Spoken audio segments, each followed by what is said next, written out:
Welcome to the Farming on Purpose podcast, a podcast for farmers and ranchers ready to shift for a stronger future. Today's challenges in agriculture are new, but the grit and determination required to be successful are not. On the Farming on Purpose podcast, you'll hear how producers of all sizes and practices are moving mountains for things they believe in, all in the name of an industry that keeps growing and innovating for a stronger food system and stronger farm families. I'm your host, Lexi Wright, and I'm excited to discuss where producers are finding success, challenging the status quo, striving for better, and keeping our heritage alive, all while producing the food we depend on.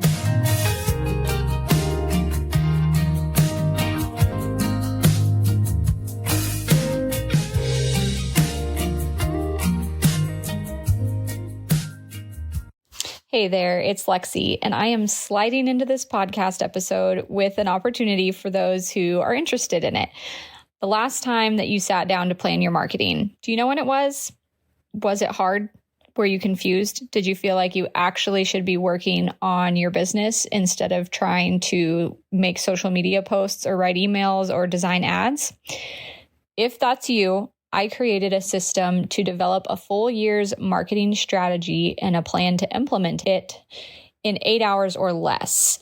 Yes, really, 8 hours, one day. Sit down, plan all of your marketing for the entire year, and actually have the things in place so you can implement it, not just a really pretty outline on a calendar.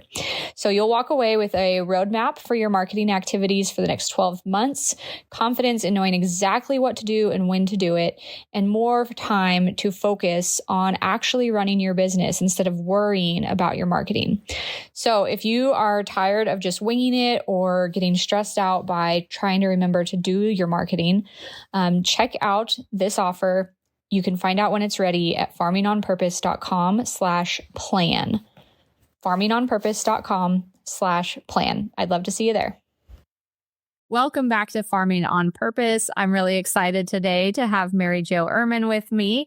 If you don't know Mary Jo, she is the author of Farming Without the Bank, a book that I highly advise you to go check out and read. And I'm going to let you describe more of what your business is and does so that I don't neglect any of the capacity of it, Mary Jo.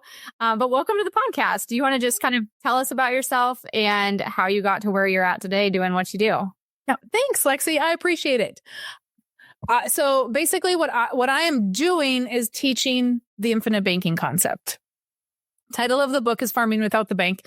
So what we're doing is just teaching farmers, ranchers, anybody really, how to utilize money correctly so that we can make the bank plan B instead of plan A. But in that process of utilizing money, it's how we think about money, how we spend money. Are we buying things to avoid taxes? All these things that we were like, oh, that's what everybody does. That's what the accountant tells us to do. So how we're using money and then finding a place to store that money so that it remains liquid, has some compound interest and dividends and all the other stuff attached to it, which is whole life insurance. And then we have death benefit for estate planning. So it's kind of a big picture of all of it, but it doesn't pay to necessarily have the tool if we don't understand how to even use money. So that's kind of it in a nutshell. Yeah. How did you come to be doing this? It's not, I would say, maybe a traditional career path. Yeah. So I have always been super interested in money, like always. So I was always trying to figure out how to buy rental properties, how to invest in the market, penny stocks, and I also knew that I hated the stock market. But I was trying to figure the stock market out. I never contributed to a 401k because I thought that was dumb. Nobody could tell me what to invest in. So I was always kind of looking. But I had come across, somebody had said to me, hey, do you want to work at this life insurance agent office? Like, no, I hate life insurance. What? It's stupid. Why would I work there? And, but I was like, well, if you pay me more, I'm always open to more pay to manage the office because they were looking for a manager. And I went in and they were trying to tell me about what they were doing. And they were doing infinite banking. And they never used the words. They didn't describe it. I'm like, what are you doing? Forex trading? Like, what in the heck are you people doing? This is not legit. So I went home with Nelson Nash's book, Becoming Your Own Banker. Read that book. I was like, this is insane. There's no way that this is legal. This is crazy. And so then I dove into all these books, every book I could get my hands on, which there were only about 4 or 5 of them at the time. Really dove in, went on the North Dakota insurance website and was like, I was looking up cash value, whole life insurance. Like, they're talking about it on the website. This is legal? And then I just got mad. It's like stages of grieving.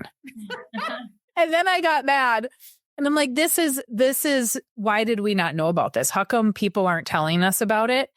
And so rest is history. I mean, I don't recommend, but I quit my job with $10,000 in an IRA. And I think I knew about it for about 3 or 4 weeks. And I'm like, oh, it's going to be great. I'm going to tell the world. And it wasn't so great for the first 5 years, but it's out there. It's not new. It's old. It's a 200-year-old strategy. It's just that people don't talk about it because we're chasing rates of return. That's really cool. That's how you originally found it. I think that's a lot of people's first impression when they hear about the concept. They're like, this has got to be illegal or a scam or something's fishy because I've never heard of this. And it seems like there's a lot of trickery around life insurance in general. So people are very avoidant or skeptical. When you started applying it to farm principles, though, when did that come into the picture? Yeah. So I'm trying to think. I wrote the book in 14, I think. 13. I wrote the book in 14. So I started teaching this in 2010.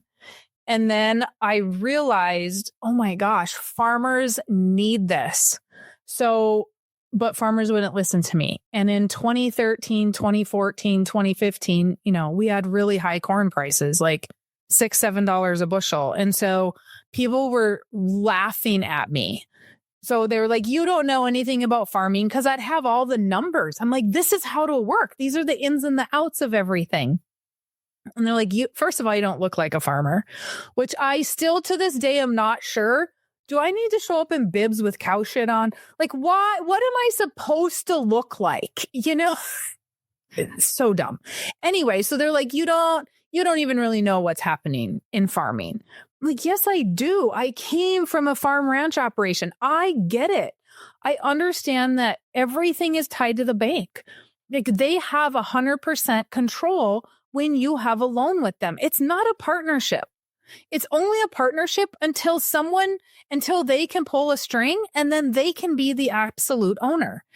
And so, of course, nobody believed me. So I'm like, well, that's it. I'm going to write a book, and then I'm going to make you guys read the book before I even talk to you, because what they weren't understanding is the concept, right? They were looking at the numbers and saying, I don't need you because I'm already farming without the bank. Corn is high. Interest rates were low. We don't need it.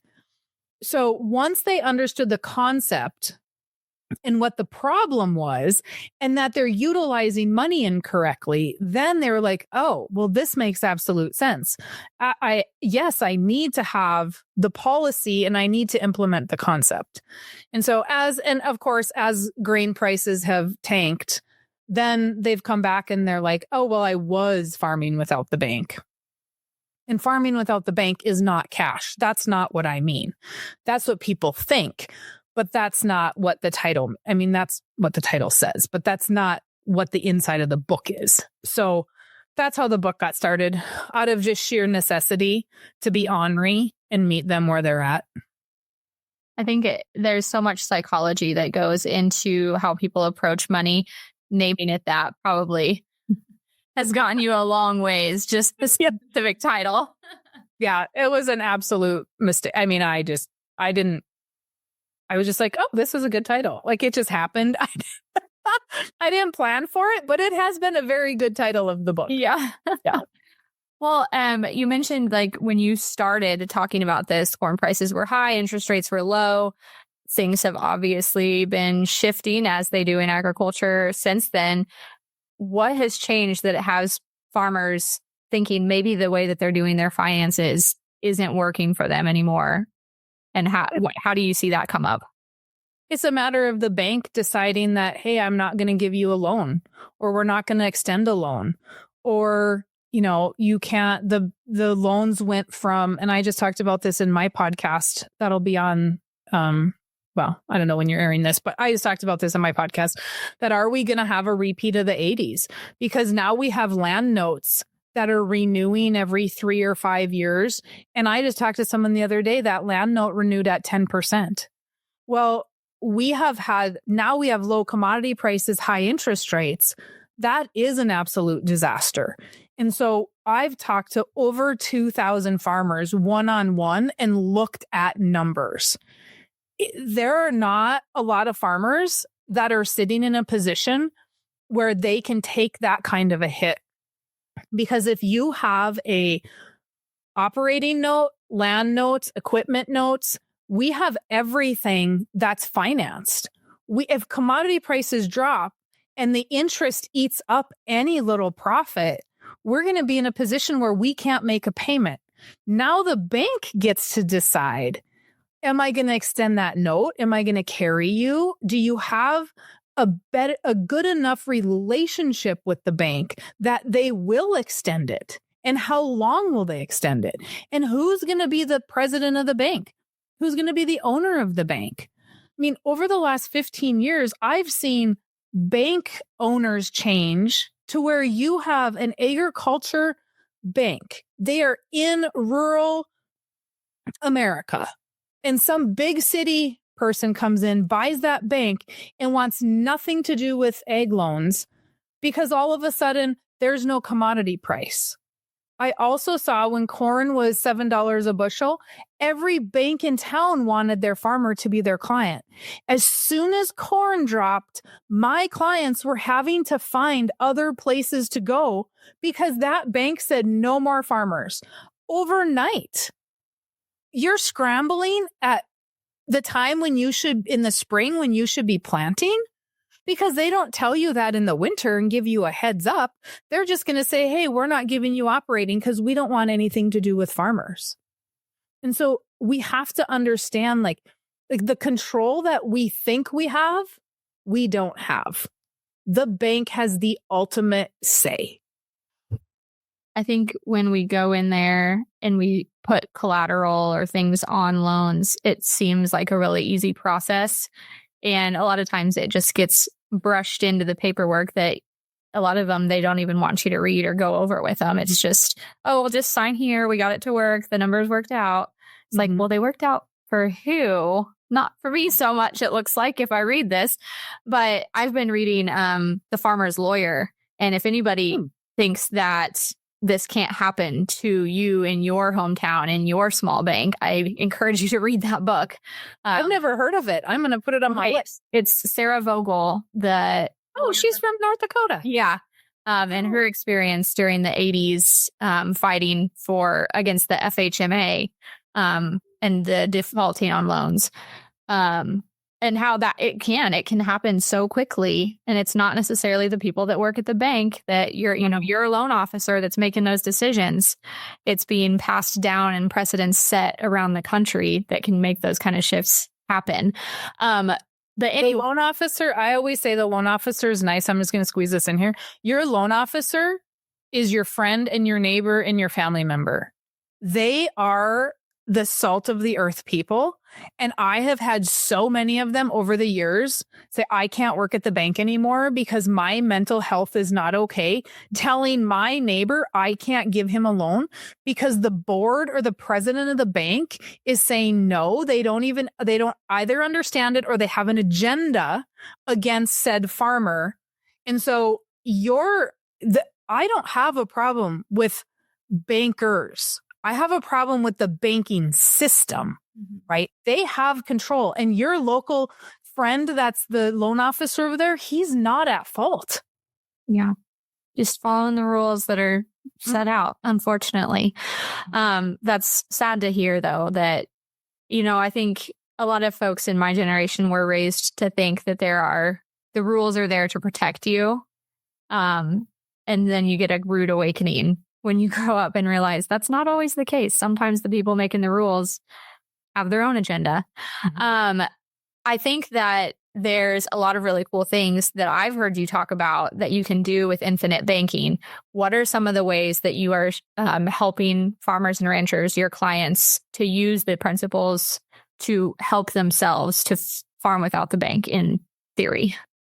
So we are setting up, obviously we have to set up a whole life insurance policy.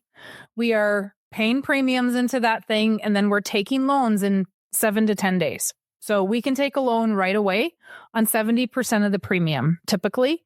And so we are going to use that to buy cattle. We're going to use it to build buildings. We can use it to buy tractors, use it for operating. So it really just depends kind of where somebody's at and what they need. So if I have a small farmer that's just starting from scratch, kind of like you guys, oh my gosh, we got a lot of infrastructure, right? We've got 5 years typically of just building stuff.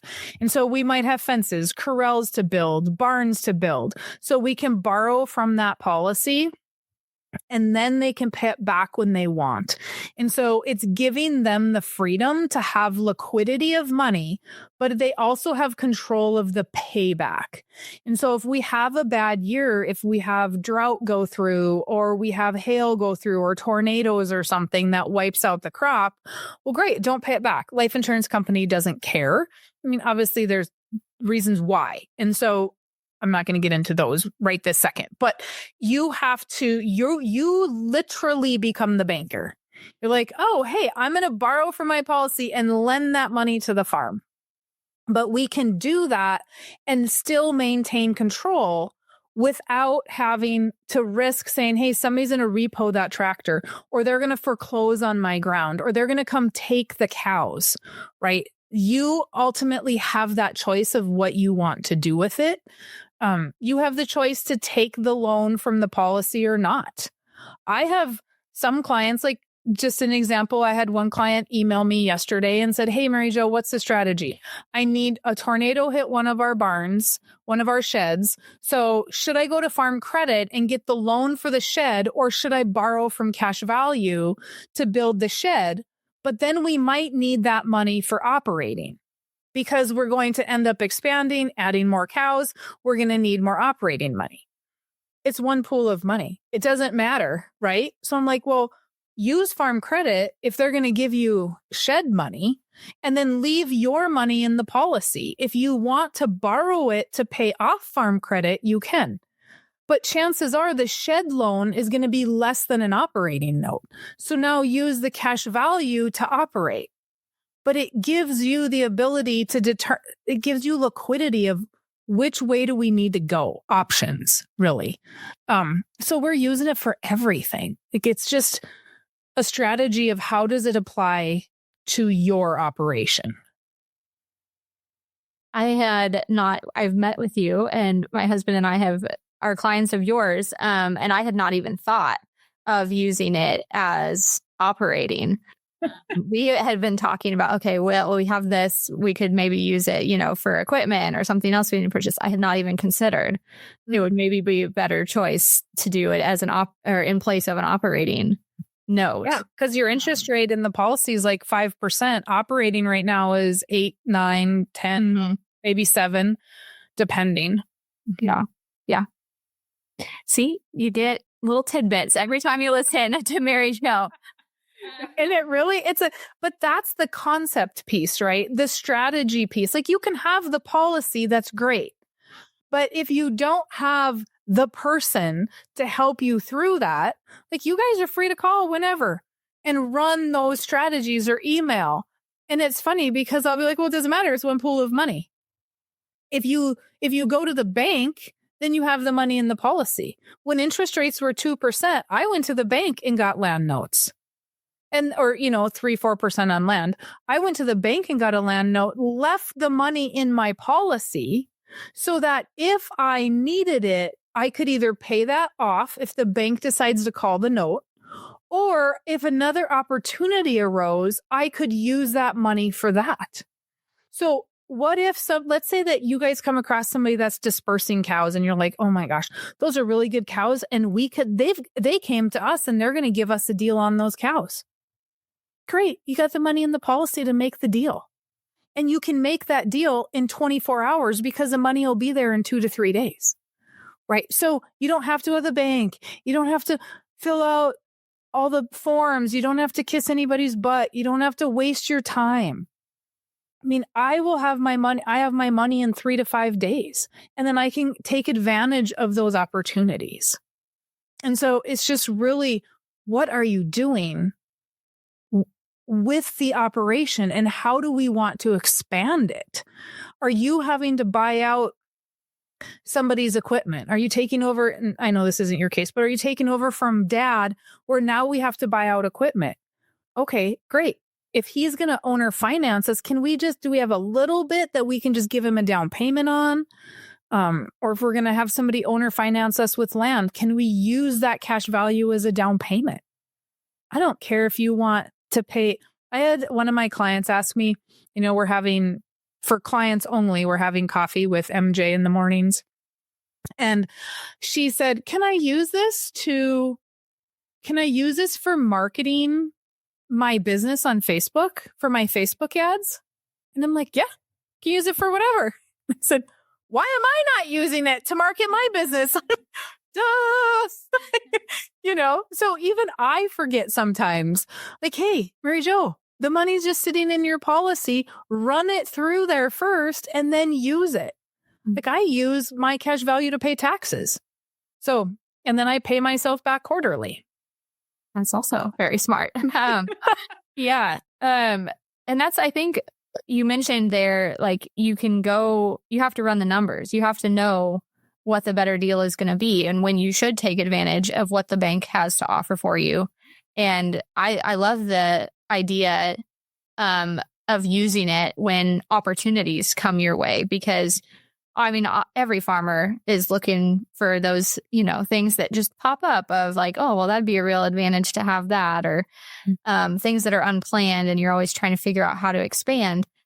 Having that you can make decisions with quickly is a game changer in those situations, because those opportunities don't always last. Right. And you don't have to pay it back. So here's another example that just came to mind is I have a client that has natural hogs. So they said, hey, we need more people because there's not a lot of people that want to raise natural hogs. So they're like, hey, we need somebody to take more hogs. We have these hogs. And he went to the bank. My client went to the bank and said, hey, can I build another hoop barn? And they said, nope, we're not giving you money for another hoop barn. So he said, well, you know what, to you. And he went and used the money in his cash. He used his cash value and he borrowed that to build his hoop barn. But guess what? He's got to turn those hogs, right? Like the bank may have wanted a payment right away if he set up on monthly or something like that. Well, now he doesn't have to pay it back until he sells hogs, and then he can make that first payment. I mean, I always tell people we bought an Airbnb. I borrowed cash value, bought the Airbnb, but it wasn't ready. I didn't have it rented out for the first year because we had construction. It snowed a whole bunch. Nobody wanted to come out and work on it. And so I didn't make any payments back to the policy. Nobody is saying, hey, you got this house. You need to make a monthly payment. Even when I started my business, I took my whole whopping $10,000 out of my IRA, paid my $10,000 premium with it, borrowed cash value. Well, in this industry, I don't get paid for 3 months. From the day that you sign an application to the day that if you close your case, I don't get paid that whole 4 to 6 week period. If I would have went to SBA and got a loan, they would have wanted a payment every month. I didn't have the money to make the payment because it takes me time to make a profit. And so I was able to just pay that back whenever. Nobody cares because your death benefit is collateral to the loan. So you're going to die. No one's getting out alive. Like, it's the most secure loan ever. Yeah. I think understanding that just kind of transforms how you think about this as an option too. Mm-hmm. So what I think trends are you seeing happening in how farmers and ranchers are approaching their finances now that is going to affect them down the road if they're maybe not taking advantage of this opportunity or are just starting to think about it?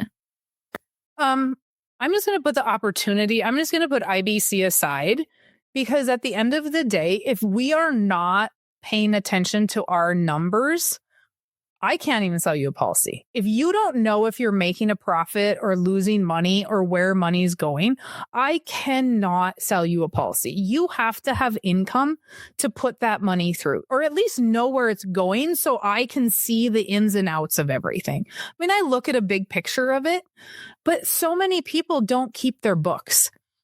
That I see changing. That is a trend that I see millennials and Gen Z are like, hey, Dad, where's the books? Grandpa, where are the books? How do I even know if you're making money? How do I know how much you spent on fertilizer chemical? What's happening? And then they're looking at the books and saying, whoa, why are we farming this way? Why are we raising cattle this way? Are there other practices? What else can we do to be profitable?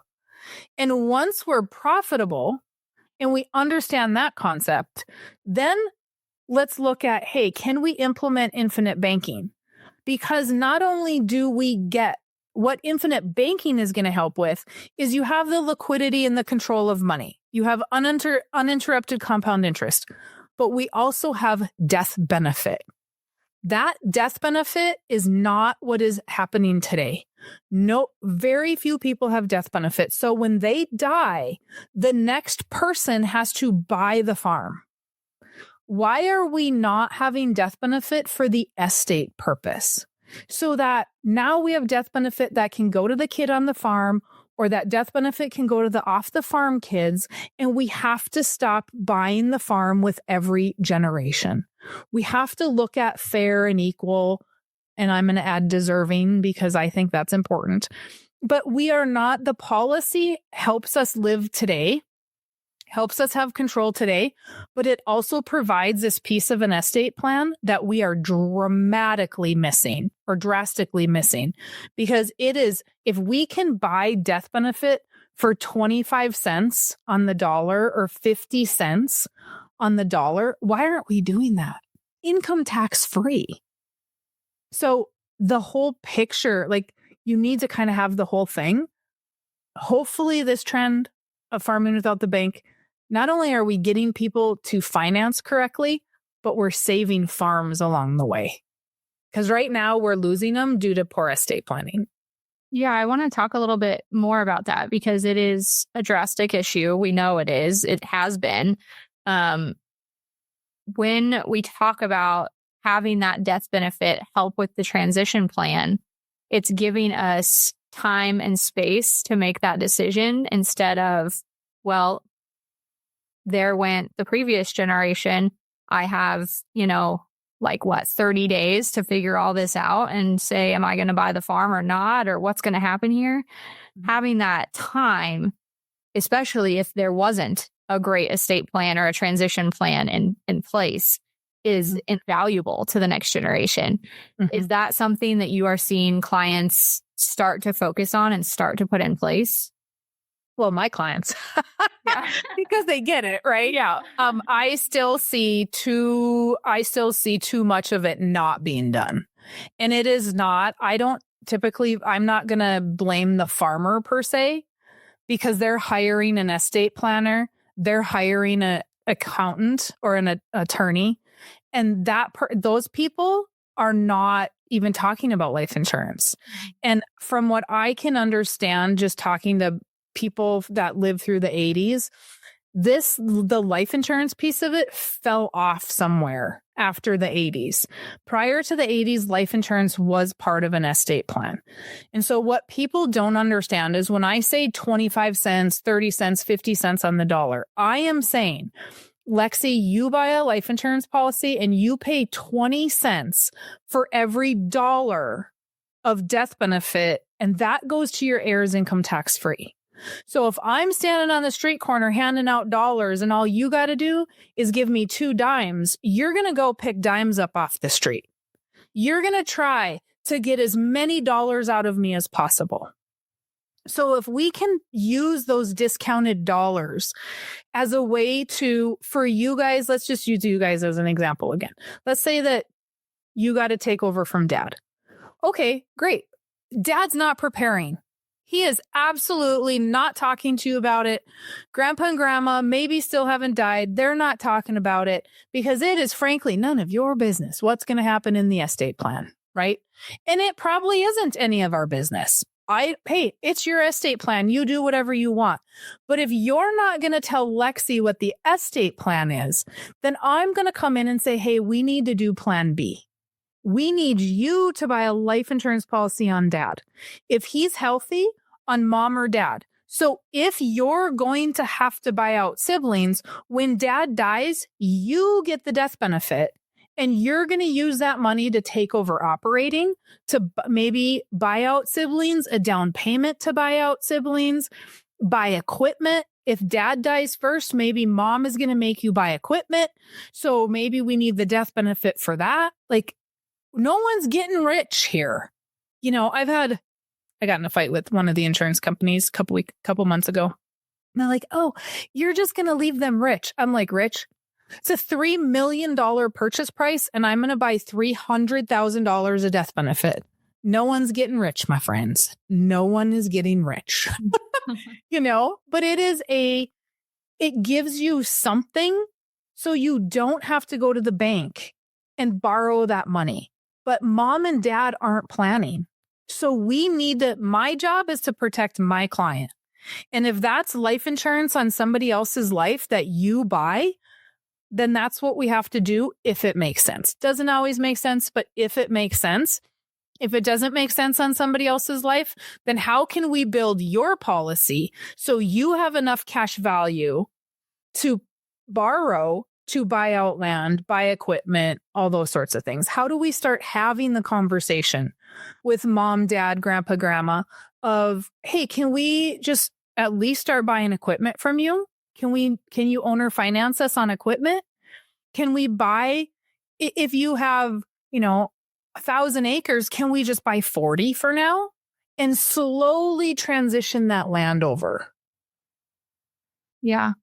I think the part of it that feels the most exciting as a person who is maybe transitioning into a family farm or is a beginning farmer, figuring out what that looks like, is that it gives you a piece of that control. Like you said, if they're not including you in the plan, this gives you a plan of your own that you have security in.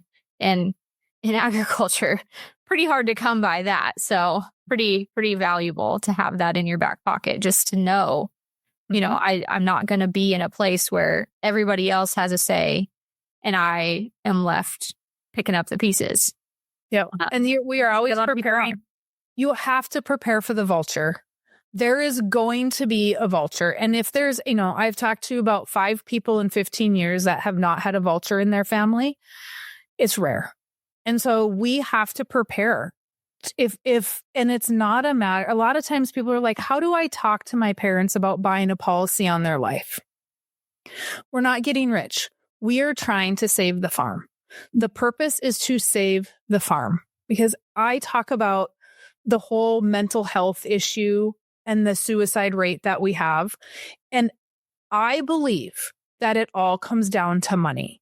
The generation that is committing suicide is the generation that is trying to save it financially. And they are trying to buy it from siblings, or siblings are fighting and want the max amount of money.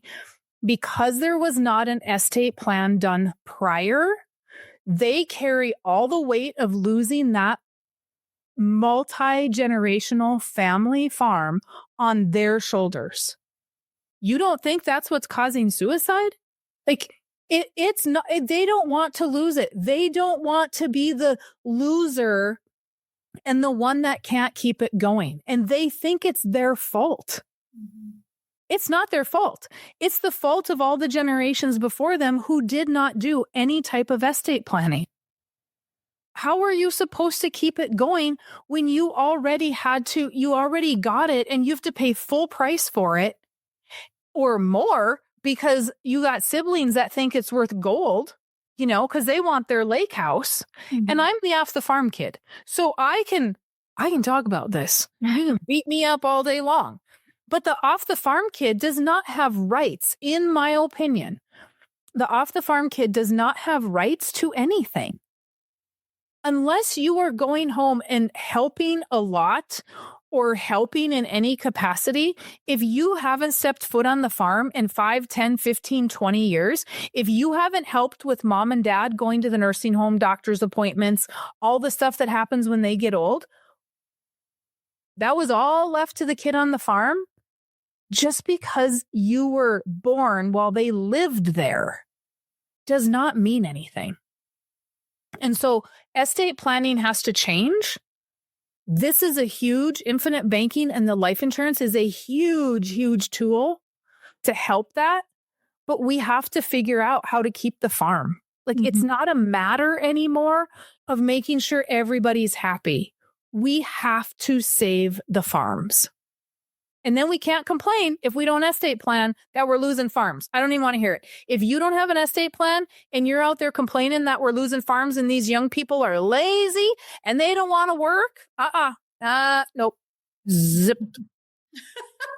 Yeah. My young people, my millennials, my Gen Z, they work. There are I have lots of them as clients and they are not lazy. They prepare. And they want to prepare. They're running it like a business. That's why they're being nosy and trying to tell you how to estate plan. They're just trying to prepare. Yeah. I think the more of those examples that we can see of how people are doing it successfully, which there's been so few of them that have happened successfully, and people on farms are so private, about how things work. It's hard to find something that's going to work for your family if you don't have any examples. So having examples from your clients and the way that you're setting things up to find success that way that alone is invaluable to people who are in that process of planning the transition. And finding the right estate planner. So this is just our personal example. We've acquired some land. So I'm like, we should probably get our poop in a scoop, and not be one of those people I talk about. And so we went to an attorney locally and he's like, well, Mary Jo, you can't do what you want because you guys own the land together. So that's not going to work. I'm like, what? So my friend Heidi Olson is now doing estate planning. And she has been a trust attorney for 23 years.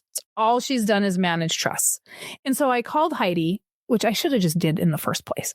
And so I called Heidi and I was like, hey, I am just at a loss. This is what he told us. This is so hard. Why is this so hard? So I didn't do anything for like a year because he made it so hard. And Heidi said, Mary Jo, it's not that hard. If all 3 of your kids are completely different, just make 3 different trusts. And so each trust has its own instruction for each child. And I'm like, seriously? Like it's that easy? And she's like, yeah. And so we had a meeting with her. She was telling us what we can do inside the trust, how much we can control from the grave, how if we don't want to control anything, that we don't control anything. And it's just, I was so irritated, not with Heidi, with the attorney. So I'm like, you wanted the cookie cutter approach to this estate plan. And that was not working for me. Yet I didn't know where to go. And so I am over the moon excited that Heidi is starting this estate planning business. She just got her business name and her website, and I'm so excited about it because she has done it, right? So not only do I can say, hey, I have experience. This is what clients have done. These are some examples. She's the girl that can say, hey, these are things that I've done. These are trusts that I have worked on. This is how much you can control it. Because she has some trusts that they have to do a blood and alcohol test before they can get any money. They want to buy a pickup. They need to bring the quote back to her so she can determine if they're going to get money for the pickup, because she has clients that are drug addicts, right? And so if you're an addict, you're not going to get that money so you can go buy drugs. Like you're going to have to actually buy the vehicle. She just has so many good examples that we were able to sit down and go, okay, this kid is like this kid is like this kid is like this. And we have a 19-year-old and we have a 30-year-old. That's a big age difference. And so now all of a sudden, where are they at? experience-wise, mentally, business-wise? What are they going to do with this money? What do we want done with the money? Who gets to help them if they want to start a business? What life insurance agents do they go to use that money to buy more life insurance and implement the infinite banking concept? All of that can be outlined within the trust, and it doesn't have to be hard. But attorneys make it either hard or very cookie cutter, and they're not creative, and they don't.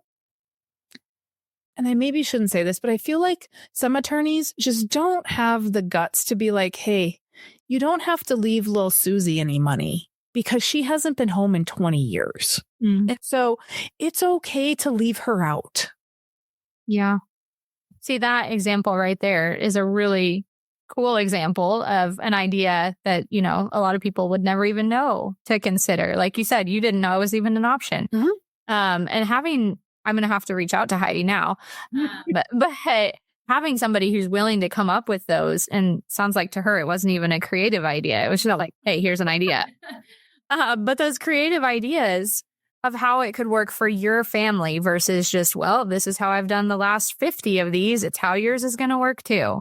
Well, that's not how farms work. Because that's how I can make the fastest money, right? Cookie cutter approach. This is how we do it. This is how everybody gets it divided equally.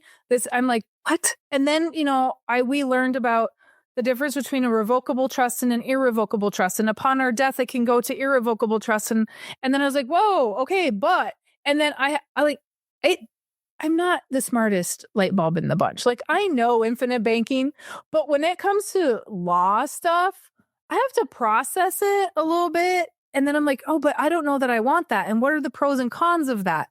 And it's been fun to work with her because I'm like, hey, seriously, like if I have these questions, you know, every client in the world is going to have these questions because I am not super literate in this area. And so it has been fun for her too to kind of work through that with us. But yeah, she's not even being creative. She is just like, hey, this is how we've managed all these trusts, you know? That's really cool. Does your business accept online payments, credit cards, or bank transfers? You're going to want to know about a tool called ThriveCart. I've been using this tool on my own website and on clients' websites for years and have been so happy with it.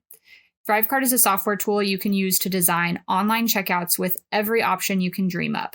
You can sell physical and digital products, connect to loads of other softwares you use for your website, accept payments, email marketing, and more.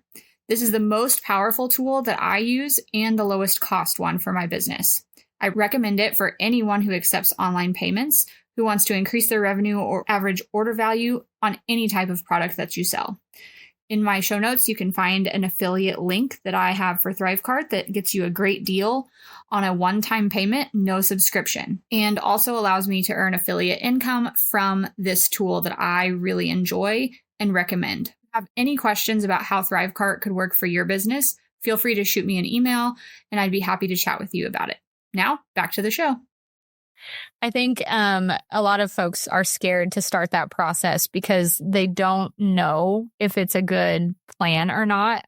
And I think that right there is a really good example of how you can tell if someone's doing a good job for you. Are they just saying, here it is, this is what we're doing? Or are they letting you ask questions and trying to figure out how to find alternative answers for you? Yeah. Well, and she's asking the questions, right? Because she's a estate planner. I don't know what her official title is, but she's not the attorney. So I said, okay, this is what I need. I need us to figure out exactly what we want. And then I can take that to the attorney, right?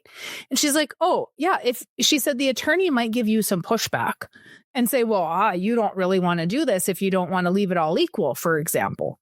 And she's like, so I can sit in the attorney meeting with you if you want, because she always uses the example. Her parents had 100-page estate plan.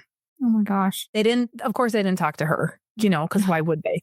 And so they go to the attorney and she sees the estate plan and she's like, why is it 100 pages? It should not be over like 16 pages or something. She's like, there is no estate plan that should, especially for her parents, it should not be that big. Why do you have all this stuff in there? And the attorney wasn't super happy. But guess what? The attorney has never had to actually implement an estate plan because he's not a trust attorney. or he's not a trust officer. So she's the one that has to take all of these plans and implement them. So you want to have the plan, and I have all the ideas of the plans, right? From experience of what clients have done, but getting them implemented, finding the right person to do that. Awesome. She can work all over the country, and then you go find the attorney. And I told someone the other day he's in Idaho. I said, just have her maybe she'll sit in on some attorney meetings and she can determine if the attorney is going to be good or not. Mm. She's been to court for these trusts. She has lots of relationships with attorneys. She's going to know how to be able to read through some of these attorneys and how knowledgeable they are. Yeah. But it's not that, it seems scary. It's just not that scary. But I have asked her too. I'm like, why don't they have life insurance in these plans? And she's like, I don't really know. I mean, she didn't really even, I've helped her with a lot of life insurance stuff over the years. And they themselves as a trust attorney, she is as knowledgeable about life insurance as I am about her job. Mm-hmm. We've touched on the subjects. And that's sad to me. Not that she doesn't, nothing against her, but that as a trust attorney or a trust officer, she has not ran into it enough to know it. Right. And it should be common knowledge for her. That just means it's not being used. Yeah. If you're not even encountering it, that's crazy to think about. Right? It's kind of scary. Yeah. It's such an easy tool to use. But we think, life insurance is so expensive. And then most of your trust planners or estate planners will say, get some term. Just buy some term because everything will be paid for by the time you're dead. Really? Really? My dad was still buying land at 65. You can't tell me that an 80-year-old farmer is not going to buy the land that finally comes up right on his fence line. Yep. Yeah, he will. And he'll go get a loan for it. And the bank's not going to care because it's going to go to the estate. And so term, how is that going to fix anything if we die at 85, 90, 95? My gosh, isn't your grandma still alive? My husband's grandma, yes. Yeah. 93 this year. See? Yep. I think it just brings to light too that, this is a side note, but as a business owner who gives someone advice, for me, that's marketing. For you, that's life insurance. For her, that's estate planning. But it just brings out how important it is for you to really have the best interest of your client in mind and not be afraid to tell them when they're going down a path that's not going to help them or that's going to cause them problems. And there's just not enough people that are willing to do that and to have those hard conversations because they're not fun to tell your client you're wrong or, hey, I've seen this and it doesn't turn out well for you. It's not easy to have those conversations. No, I have people cry in some of my meetings. Not often. I don't really know what to do when they do, but there are times where I have to get real and say, we're going to lose this. It's not going to be here for the 5th, 6th, 7th, 8th generation because what you guys are doing and the lack of planning, it's going to be gone.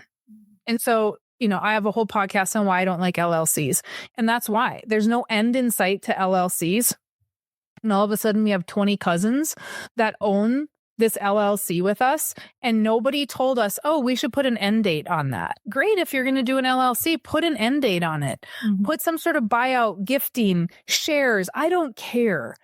But we can't just have all the family in it and think that they're going to get along.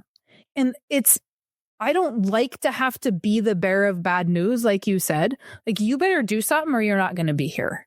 And I don't have to have those conversations often, but I'm not going to hide from them. Because you can't grow if somebody tells you, just keep doing what you're doing. Because guess who's doing that? The bank. They're telling you that because they don't care. They have land as collateral. Yep. Yeah. I think it's a lot to think about. We've covered a lot today of just like the things that you need to be considering, and it's a lot to process.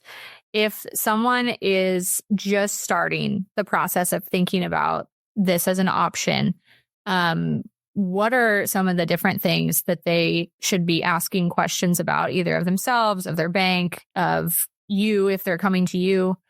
And does that change if they're at a different age or at a different stage in their operation? So really, in order to see if this is even a fit, get the book.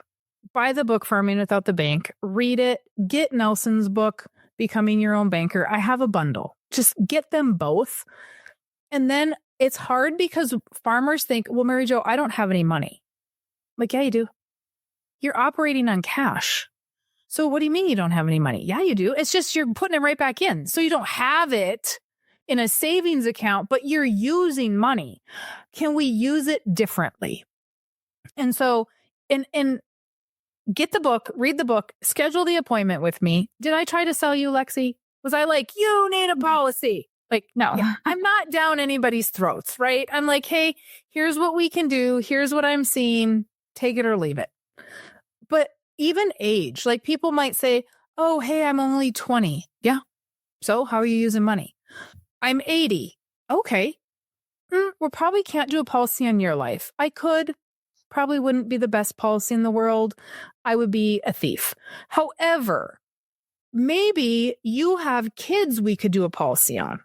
So I have an 80-year-old that I said, yeah, I'm not going to do a policy on you. Like, it's too expensive. I would make a lot of commission. It would not be the honest thing to do. I said, but you have 2 kids. They both understand infinite banking. They both have their own policies. So how about you're lending the kids money to farm anyway? So how about you take this money and you buy a policy on each one of the kids that's the exact same dollar amount. Then you own it. 80-year-old owns it. He's the beneficiary if one of the kids dies. Okay. So now when child number 1 wants to take a loan, you take it out of the policy that he's beneficiary on and you lend him that money. And then if child number 2 wants to take a policy, you take a loan out of the policy that he's insured on and you lend him the money. Okay. Then when you die, they inherit those policies. So now they're inheriting a policy with their own loans. And now they have to pay premium, but they understand that concept. I have another client who's like, Dad's 80. I want a policy on Dad. I'm like, why do you do that? Like, you're going to put $100,000 in and his death benefit's like $115,000. Like, that is not a big enough discounted dollar for Mary Jo. And he's like, because if Dad, or I think his death benefit, I'm sorry, I think we put $100,000 in and his death benefit was like $130,000. And he said, because Dad doesn't have any money for burial expenses. And I know I'm the kid that's going to have to do that. So I have this extra $100,000. I'm going to buy a policy on him and at least I'll have the money to bury him. And I'm like, oh, that's actually a pretty good idea. Some of these ideas do not come from me. But it just depends. How old are you? What are we trying to accomplish?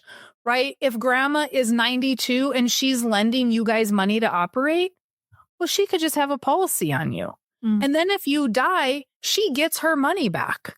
Right? Yeah. And if she dies first, which is likely, then you inherit the policy and you might be paying her rent. And she's like, hey, I don't need the rent. Well, great. Then grandma, take the rent and put it in a policy. And I don't care who it's on.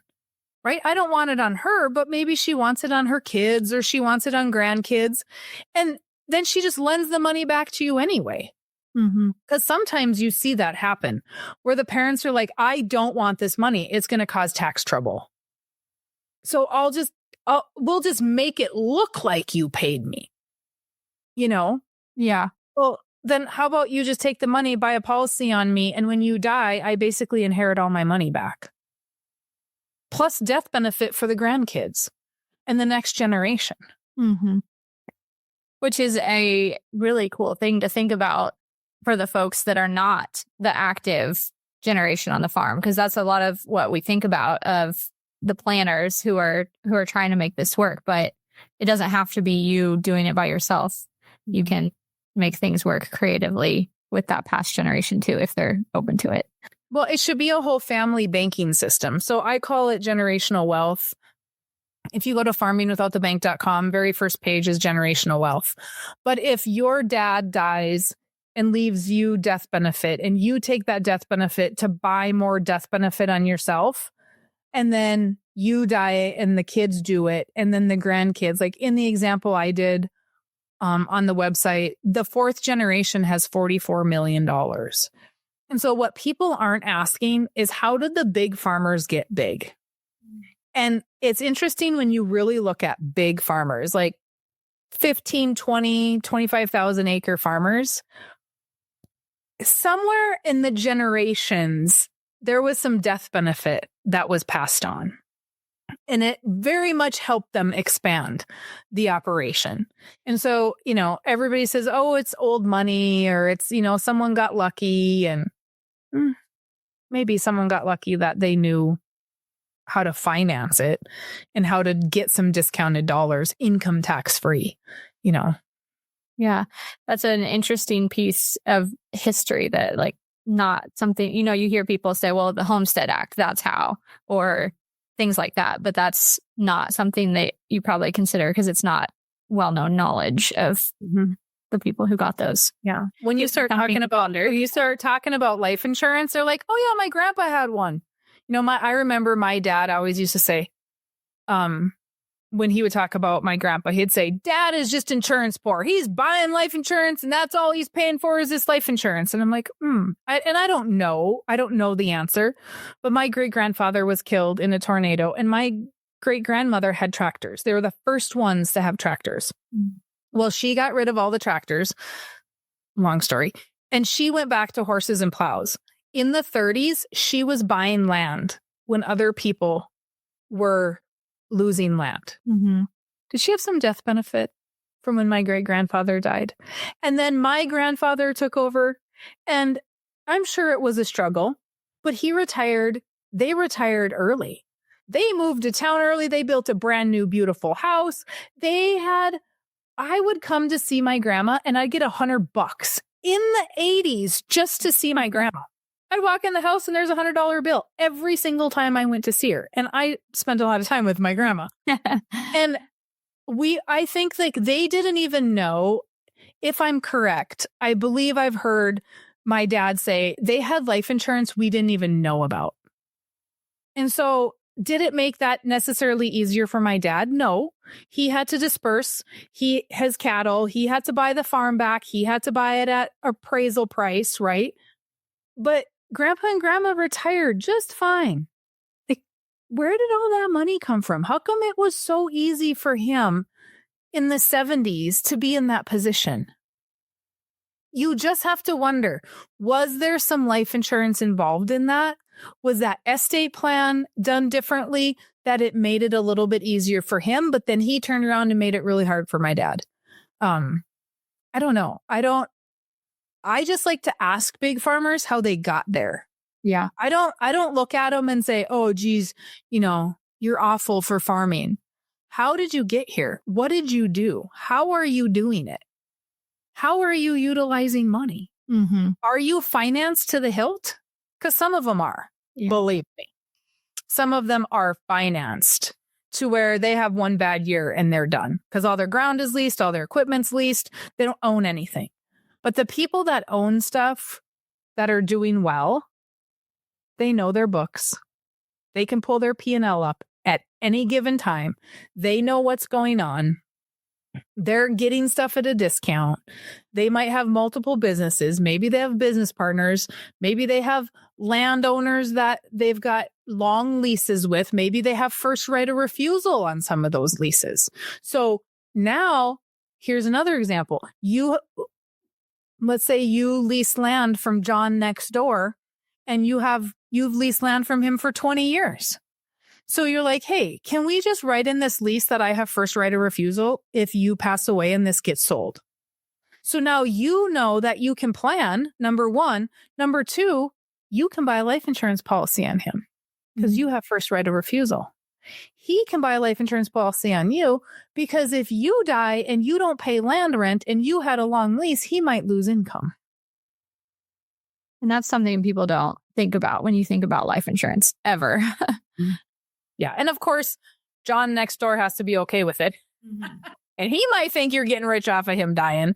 But again, we just want to make sure that his family can close on that land as soon as possible, and that they don't have to wait for bank financing and all that kind of stuff and drag it all out for years to come. Yeah.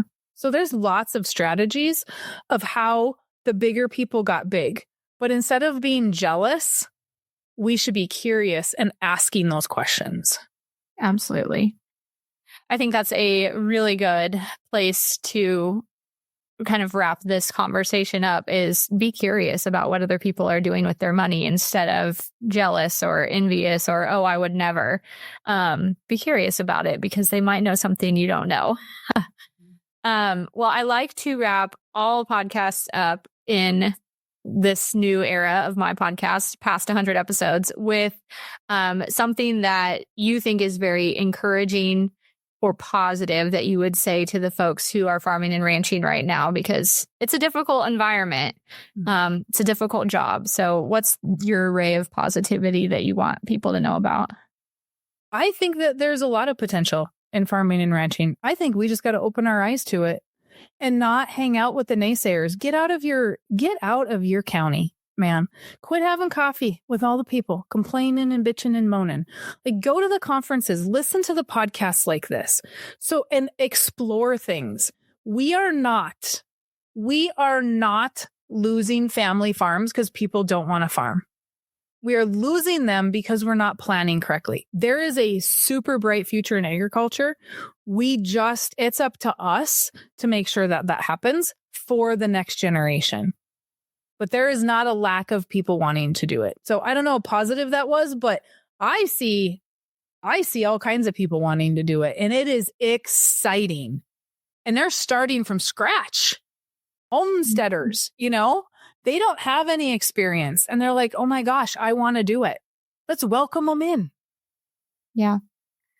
That's where the original movement started anyway, homesteaders. So, Well, thank you, Mary Jo, for spreading the wealth of knowledge that you have on this topic. I really appreciate it. I think it's something that everybody can take something from, even if they don't start implementing it right now, but they can consider it. If they want to know more, where can they find the book at? Where can they take that first step?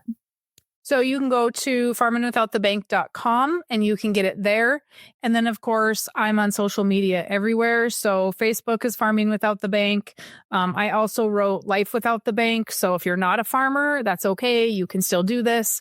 I'm on TikTok. I'm everywhere except X. And so it's either going to be Farming Without the Bank or Mary Jo Irmen. Just Google it and you'll find it. Perfect. Thank you so much.